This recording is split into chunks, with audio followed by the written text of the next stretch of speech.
Regarding measurement, models, and methods, I'm going to actually hit models just this much to say models are along the lines of Einstein's famous quote, everything should be made as simple as possible but no simpler. Everything should be made as simple as possible but no simpler. So when we make a model in physics, we're studying the simple to understand the complex. You can look at a car as highly complex system, or you can greatly simplify it and just think in terms of the forces that are pulling or pushing on it. For instance, the motor pushes the car forward, and then there's a force in this direction, but there's also a frictional force in this direction. And there's a force downward from gravity, and there's a force upward of the pavement pushing on the car. And I know these terms may be unfamiliar to you, even the concept of force, a push or a pull, more than just the basic idea. It may be familiar to you, it may be unfamiliar. I just wanted to illustrate that even though a car is very complex, you can model it simply. And that's what we do in physics, is we just look at the simple concepts so that we can analyze it as simply as possible and come up with a close approximation of what the movement of an object will be based on that simple model. Now, when we do scientific investigation, we use the scientific method. And the scientific method, I simplify it and say it's look, guess, test, check, tell. And we should all, you might remember that involves the 5 steps of observation, prediction or hypothesis, experimentation, analysis, and then conclusion or publication. When we look at the labs we're going to do this semester, there are a couple in particular where we will be rigorous in our use of the scientific method, and we'll be making sure that we're using our terms correctly. So we'll do just a brief check on the scientific method. Since we've used it in prior courses, that will be very brief. But measurement is sometimes a stumbling block for students because of some terms, some vocabulary that may be confusing. One is accuracy versus precision.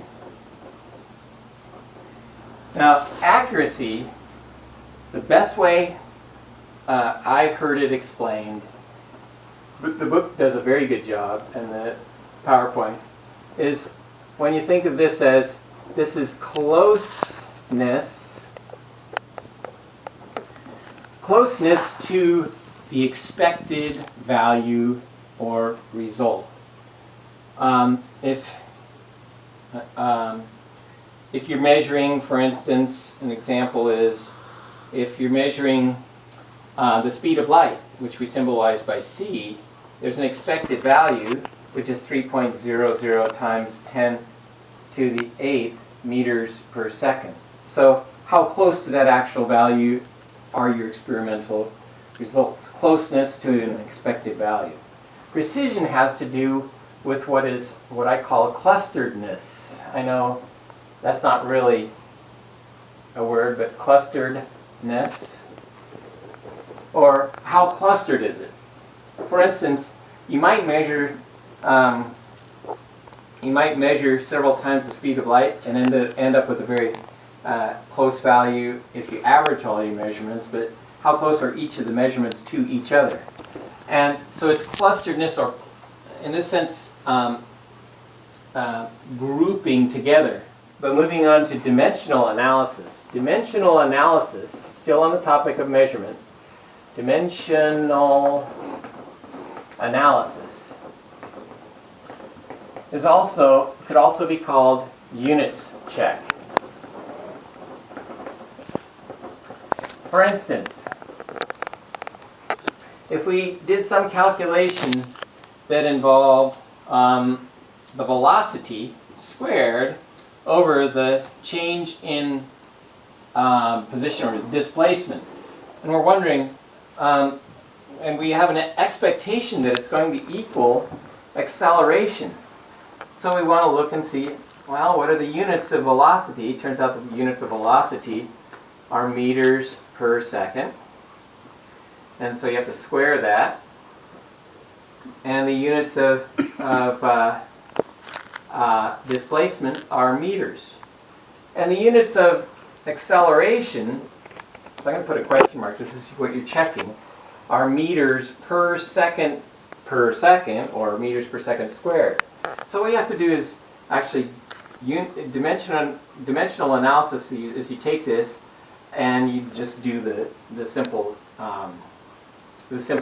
arithmetic to check and see if this equals this. Is this the same as this? Well, let's check. If we square the top, then we have meters squared over seconds squared, and all of that over meters. And just to clarify, I'm going to make it meters over 1. And of course that's meters squared over seconds squared divided by, you can write it this way, meters over 1, making it a fraction just to make it clear in terms of fractions. And then as you remember from fractions, when you divide fraction by fraction, you invert the back and multiply. I like to call it backflip and multiply. So we're going to multiply these. The first one remains the same, meters squared over seconds squared. And the second fraction is 1 over meters. Scientific notation